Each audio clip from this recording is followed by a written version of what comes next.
What are the benefits of your DG? Pastor Ben, I see some animated conversation and laughter among Wandia and crew with the First Family DG, Kingdom Harvesters. Go ahead. With the First Family DG, Kingdom Harvesters. Go ahead.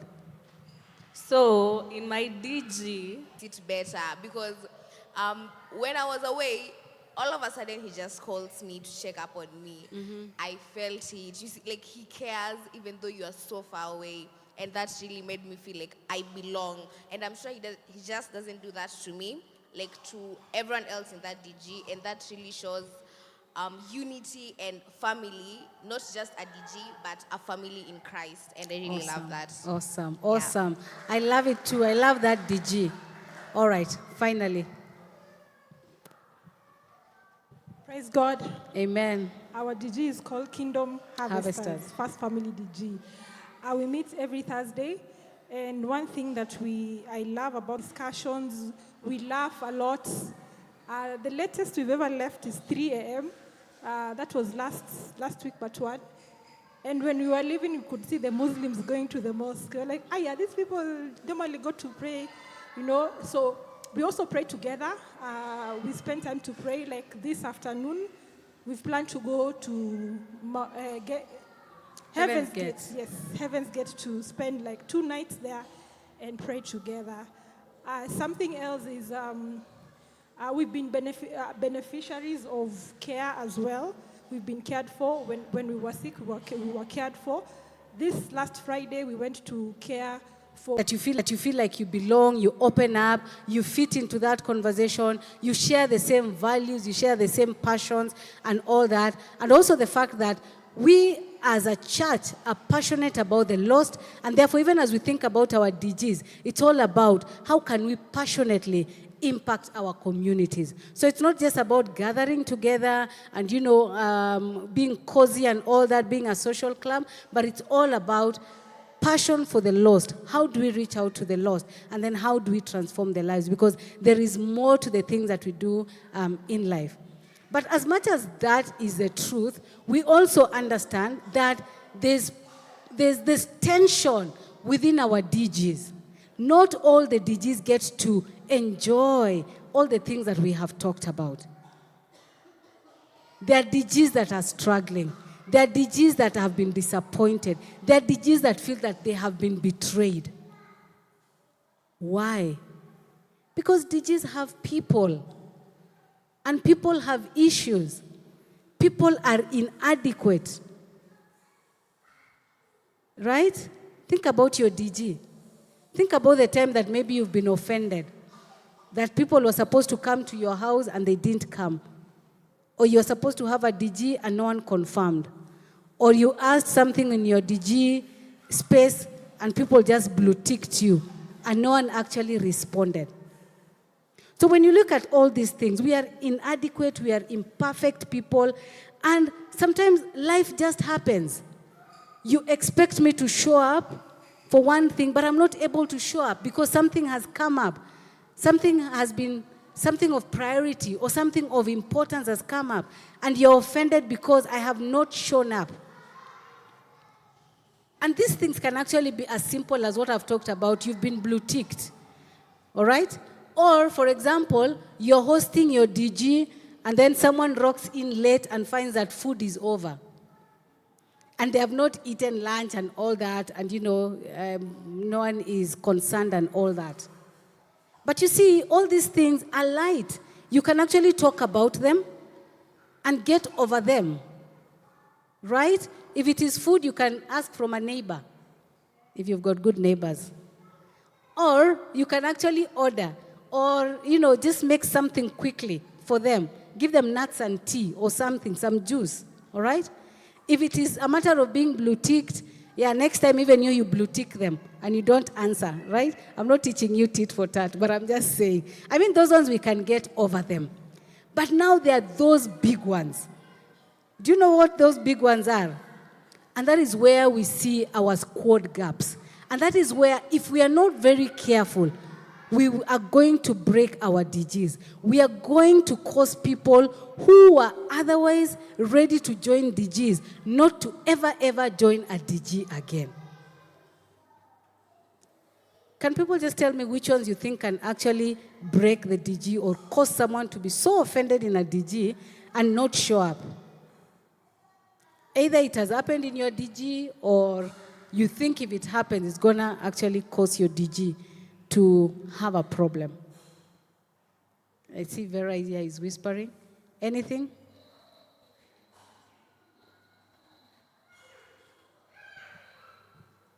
Backbiting. Backbiting, yes. Remember what we talk about in DGs, and Wandia has said in their DG, people are open, people share, people are vulnerable. And we are all real people with issues, and people are broken. Can you imagine sharing about the way you're struggling with finances and then you hear it somewhere else? Can you think about you struggling with a sin, for example? Maybe you have an addiction that no one else knows, but you're DG only because you've asked them to pray for you, and then you go and hear it somewhere else. That person will never trust the DG again. The confidence level of the DG will actually go low. Anything else? Shoot your hand up, just if you think. We are having a conversation because we want this thing to actually sink down. Think about when you have shown up for people and then they don't show up for you. Maybe you have been supporting them financially. You know, they have issues here. DG here, maybe someone is sick. DG here, someone doesn't have transport. DG here, maybe someone doesn't have food. And then when it comes to your turn, God forbid, something happens to you and they're not able to step up. And they act like, aloof, nothing has happened. That can really, really break the DG. Or slow in responding. You're always the first person to actually run to their place if they have an issue. You're always there to pick their children. You're always there to support them. And then when it is your turn, you just ask them, please, come and take me somewhere. I'm not feeling well. Please pass by my house, we pray. And no one shows up. People are really going to get offended. Or you just feel an abandonment, for example. You've been bereaved and no one shows up. No one cares. You don't come to church for 2 consecutive Sundays. Your DG members don't reach out to you. And you actually wonder, do these DG members actually value me? Do they love me? Am I really part of the DG?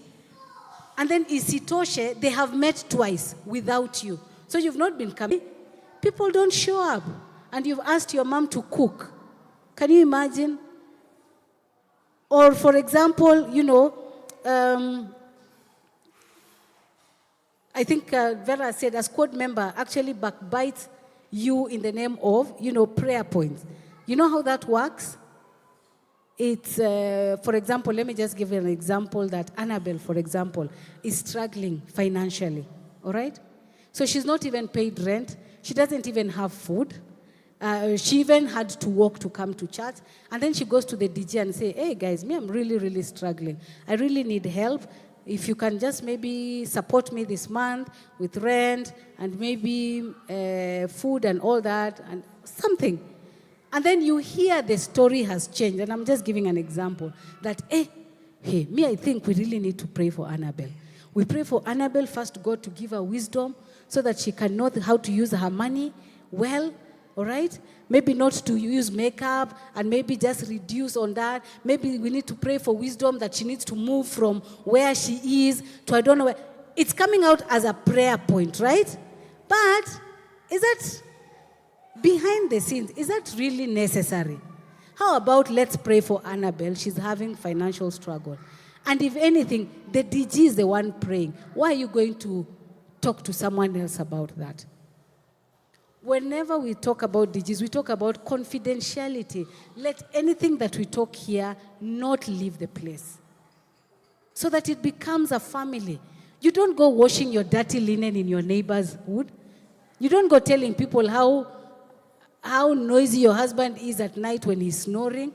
Or how your wife doesn't know how to chew and she spits food when she's eating. I mean, there are things that, I'm not saying anything. I'm just using examples. I'm just using examples so that, You don't go saying, My husband is in debt, for example. I mean, there are things that are family. There are things that are kept within the family. And that is what we are saying. And to teach us this, because we know that when these squad gaps actually happen, there are lots of things that can actually happen.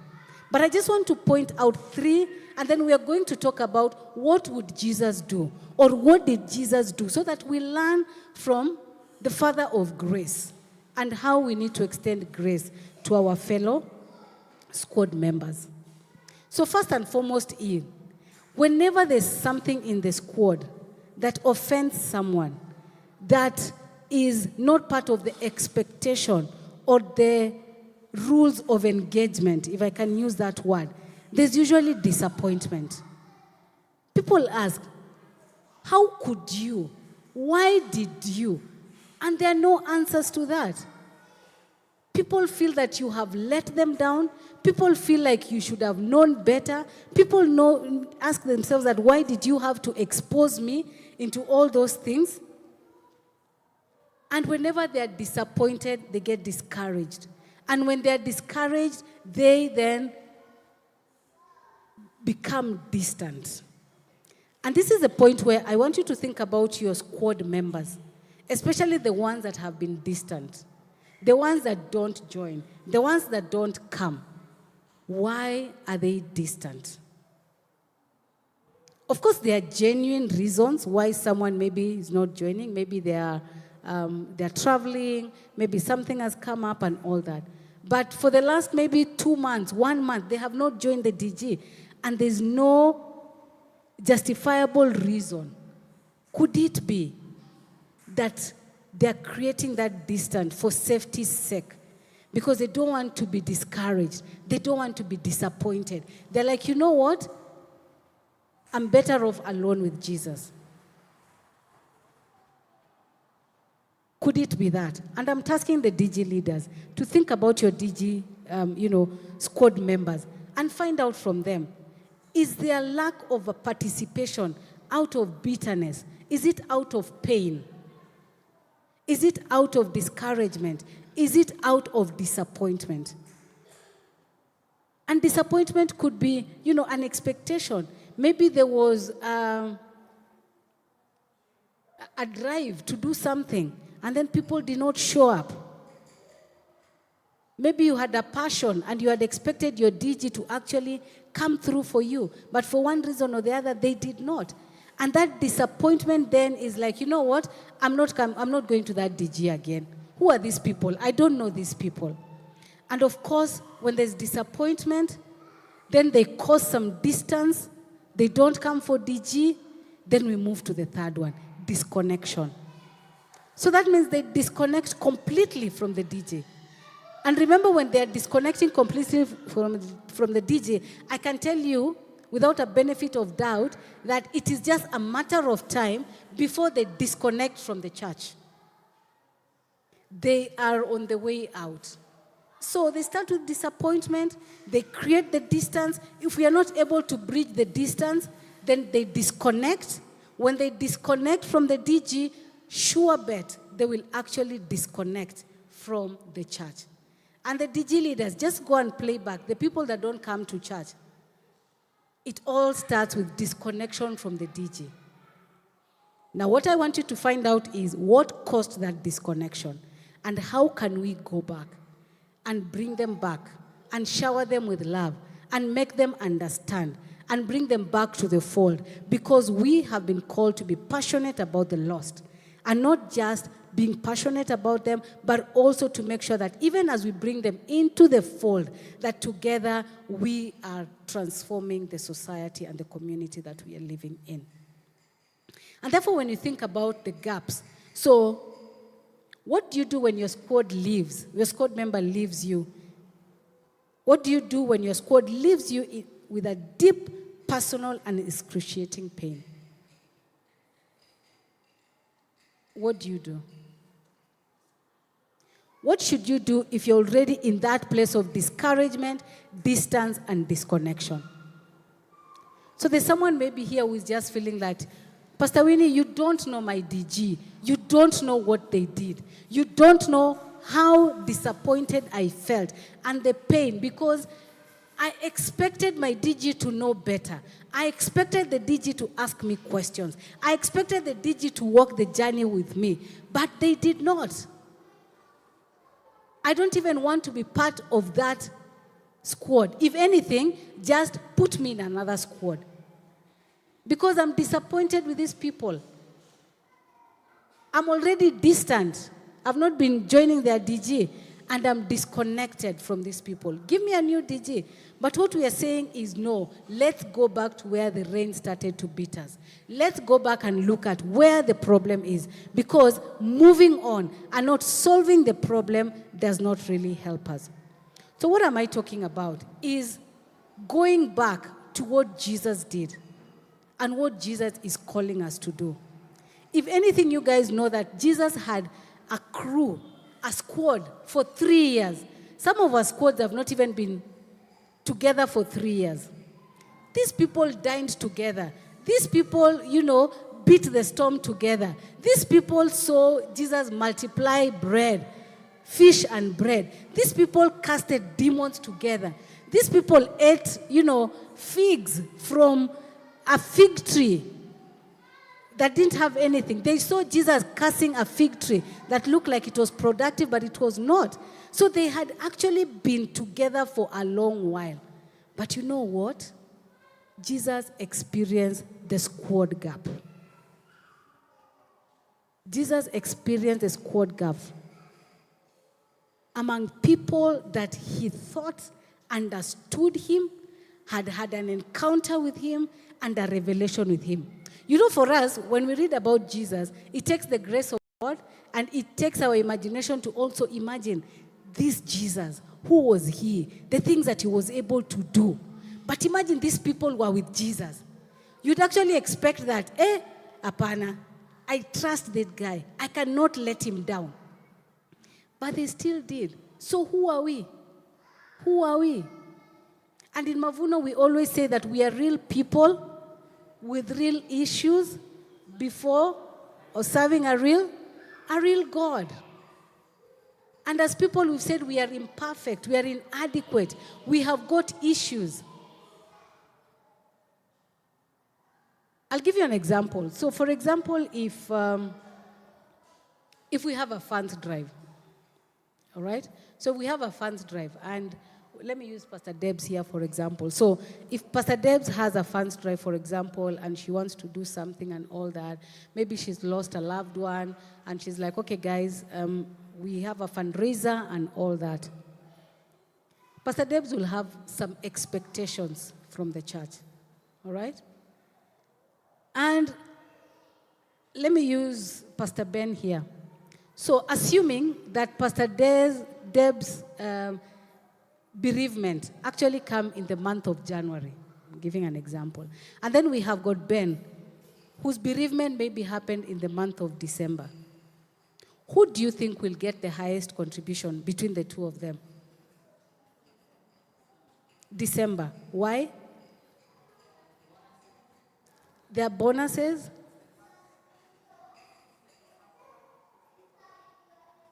If it is the first one, maybe, yes. But it's Ben. I just want to talk about seasonality so that you also understand. So it is Pastor Ben, because December actually comes with, people are open, people are happy, celebratory mood. People are not thinking about January. January will take care of itself. And people are in the giving mood, right? Pastor Ben will get high.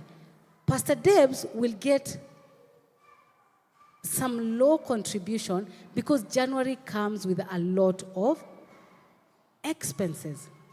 So if Pastor Debs is not able to understand that it is the season about this, because finances are very, very sensitive, by the way, when it comes to that.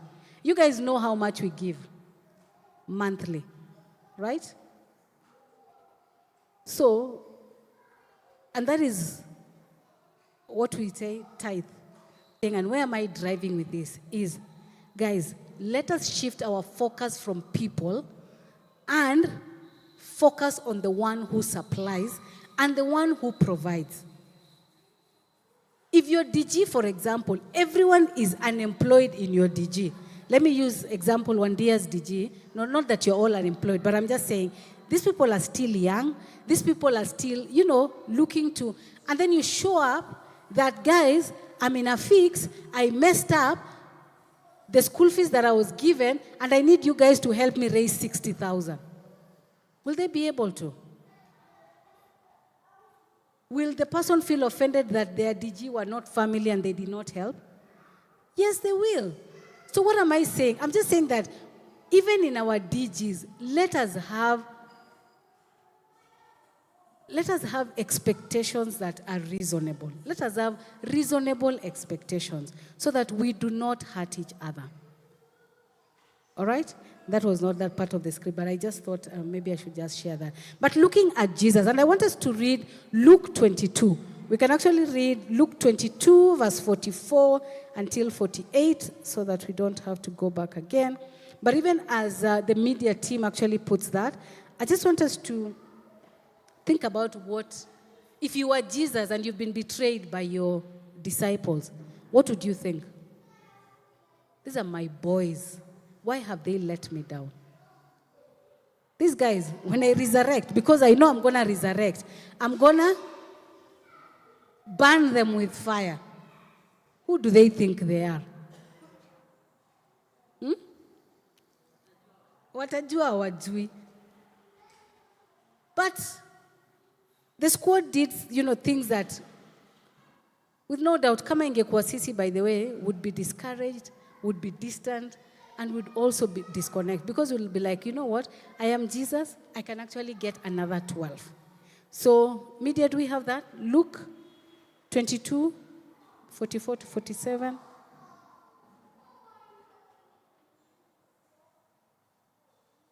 Pastor Ben, you have it? Okay. So you can just read for us.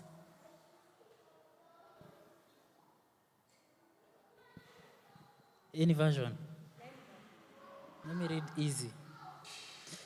Luke chapter 22, verse 44 to 48. He said, "You should not be sleeping. Get up and pray. Ask God to help you so that you do not want to do wrong things." Verse 47. While Jesus was speaking, a crowd of people came towards him. Judas, one of the 12 apostles, led the crowd to that place. He came near to Jesus to kiss him.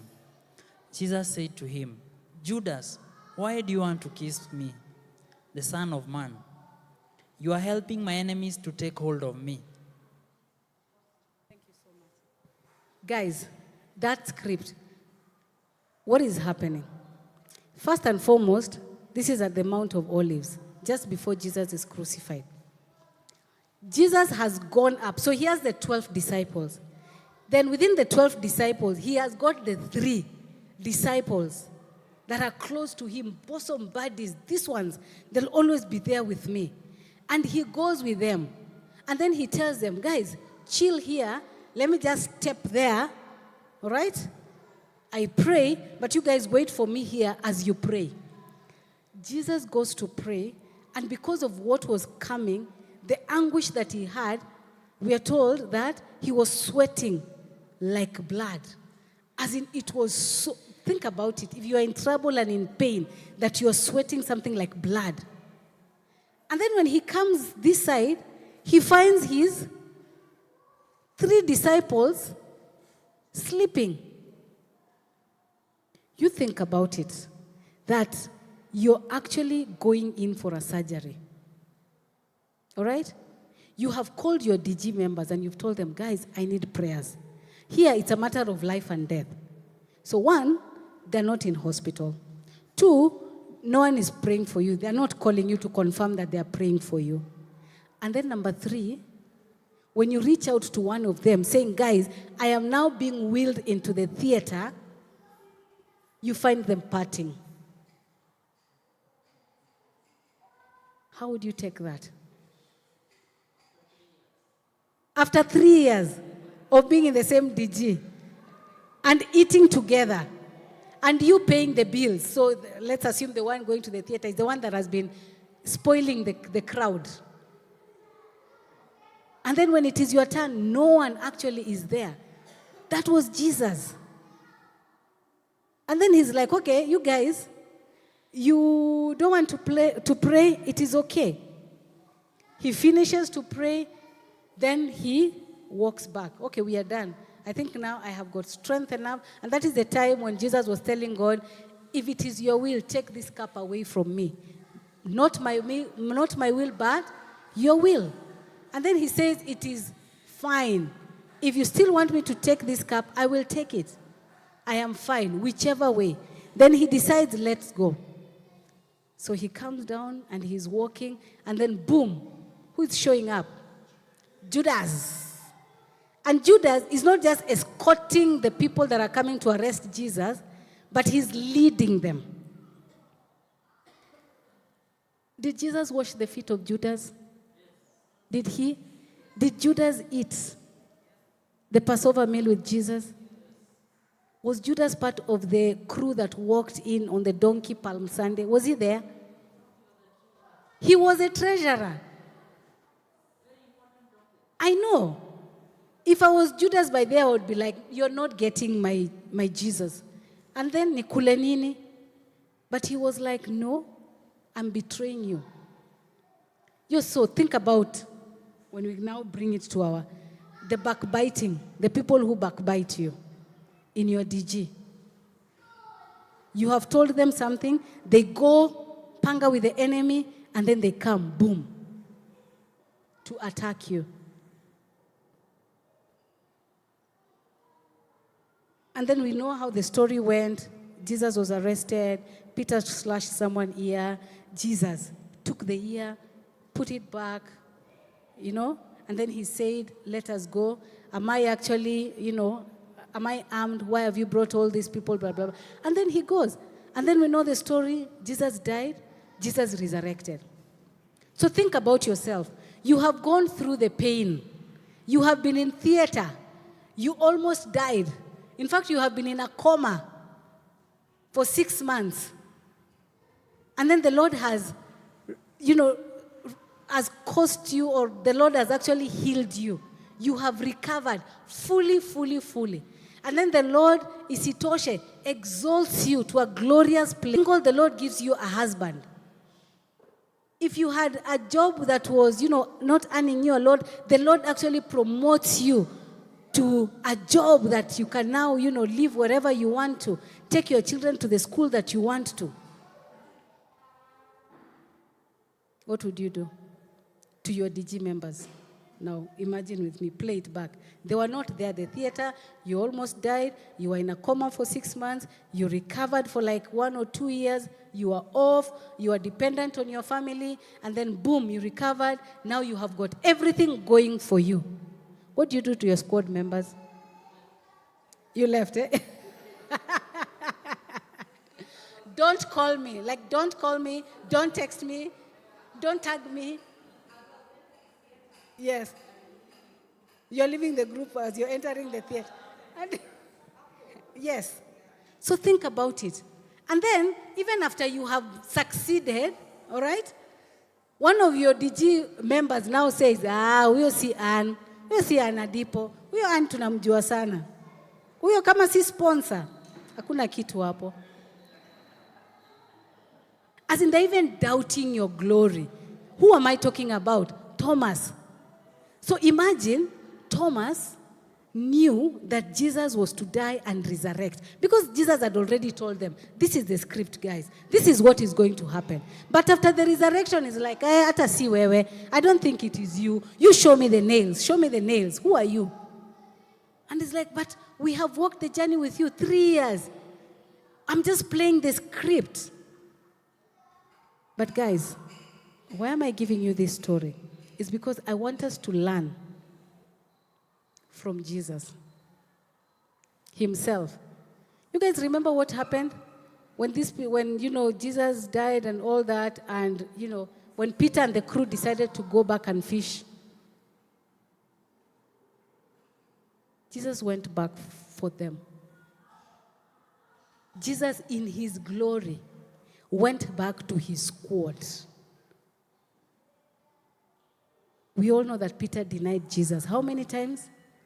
we know that Judas actually had betrayed Jesus. You know, sometimes when your squad member, one of your squad members betrays you, you write everyone off. Is that true? Plus the pastor, plus everyone. You bundle them together. Or you start doubting the others. But Jesus was like, that was one. These 11 are not like Judas. I'm going to trust them. And therefore, what are we saying? I'm calling us to respond differently and to learn from what Jesus did. One is to recognize that there's a lot that is happening in people's life. And I've talked about seasonality. There's a lot that is happening in people's life. Perhaps when you have your issue, Pastor Winnie also has got another issue that she's dealing with. And therefore, I'm not able to step in and maybe sort you out or care for you like you expected. And therefore, it is just recognizing that we are people and we also have got a lot that is happening. Luke 22:31. And this is the story of Jesus. So this is just before, what we've read about, Jesus in anguish, going to pray and sweat like blood and all that. Jesus tells Simon, Luke 22:31, Simon, Simon, Satan has asked to sift all of you as wheat. Not some of you, all of you. So we are all being tempted. Even in our DGs, we are all being tempted. And therefore, can we extend the grace that someone has fallen into temptation? Jesus actually extended grace. And Jesus told Peter, but I have prayed for you, Simon, that your faith may not fail. And when you have turned back, strengthen your brothers. Jesus knew that Peter was going to betray him, was going to deny him 3 times. And Jesus made a determination beforehand, before even Peter actually denied him, and told Peter, I have already prayed for you so that your faith may not fail. And when you return, because you will return, strengthen your brothers. Did he say strengthen? What names did you call your DG when you were going to theater? Yes. Strengthen your brothers. And Adipo, when you're all glorified, you come back and strengthen your DG. You look at them, okay, guys, you guys, what are you struggling with? I have made it. Can I give you connections to get interviews? Can I give you connections or even give you money to open up biashara? You come back and strengthen your brothers. Let I'm praying for you not be a cliche thing that is I'm praying for you not be a cliche thing that is a spiritual response to someone going through a difficulty or pain. When you tell someone, don't tell them you will pray for them. Because when someone is going through pain, they're not able to pray. And when you tell them you're praying for them, they get confident. They're like, at least there's someone praying for me. God, I'm weary and tired. I have no strength left. I don't even want to speak to you now. Let someone step in. Let someone intercede for me. So you better be interceding for your brother. So what we're saying is release the pain to God. When Jesus was praying in anguish, and the Bible tells us, Mark 15:34, he said, my God, why have you forsaken me? Did he go back to the brothers? Did he go back to the disciples to tell them, why have you forsaken me? No. It's a time where you have to be honest with God. Cry your heart out to God. Tell him how frustrated you are. Tell him how he has embarrassed you. Tell him how friends don't act like that. Tell him he's your father.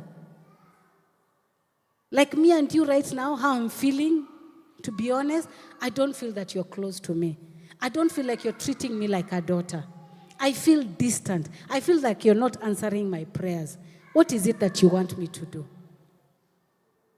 Be honest. And even as you read the book of Psalms, you hear them saying, God, where is your faithfulness? I am frustrated. Why are you making the wicked people flourish? Have you ever asked yourself that question? Every day. People in your office, people in your neighborhood, you attend 4:30 a.m. prayers, you attend, family night, you attend DG. In fact, you're leading a DG, you go for gatherings, all these things. And still you're not flourishing as much as you want. And what am I saying? Tell your Father in heaven. One of our pastors actually prays and says, I feel betrayed. I feel you're withholding your blessing from me. Or something like that. When you go to your Father, open up your heart. There are things that perhaps if you speak to other people, they'll not help you. And when you feel that you are on the edge, focus your gaze on Jesus. Speak to our Father in heaven. Ask for help. Call for help. 913 is actually reconnect with your squad. When all is said and done, you have recognized the pain. You release the pain. Connect with your squad. And I've said it here. Getting one DG and putting them in another DG is not helping the situation. Let us fix the problem here. Otherwise, the symptoms manifest in this other DG. Because already with doubt that you people are going to be better than this other DG. And therefore, they're like, I'm not opening up until I know these people. And the more they don't open up at that distance. And therefore, it's, reconnect back with your squad. So, and just like Jesus, we know that he did not cut off his disciples. Neither did he say that do what makes you happy and the likes and all that. Brenda, this is for you. He did not call his disciples haters, my betrayers, deniers. He did not leave the WhatsApp group, but he went back to his brothers. He called them my brothers. This doubting Thomas is my brother. This Peter who denied me is my brother. I am sure if Judas did not commit suicide, Jesus would have forgiven him. But it was just destined that he has to die and be a curse. All right? And therefore today, in response to whatever I've talked about, and in response to, the entire sermon series of March, where we've been talking about the squad, our encouragement and implore to you is actually to join a DG. Because that is where you'll be able to grow spiritually to the DG. Then I just want to ask you to go to that table after the prayers, and Pastor Debs will actually lead you towards that. And then we're going to have write a prayer slip table. So write a prayer list table. Can we have it there? Yes. So there, you're going to write your prayer slip. So, and maybe just also to let you know that those prayer lists will be prayed for today, and then we are going to keep them and continue to pray for them.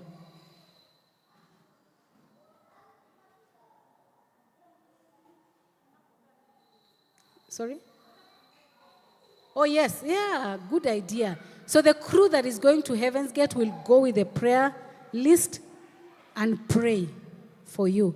And when the Lord checks in, when your prayer is answered, please come back and give a testimony.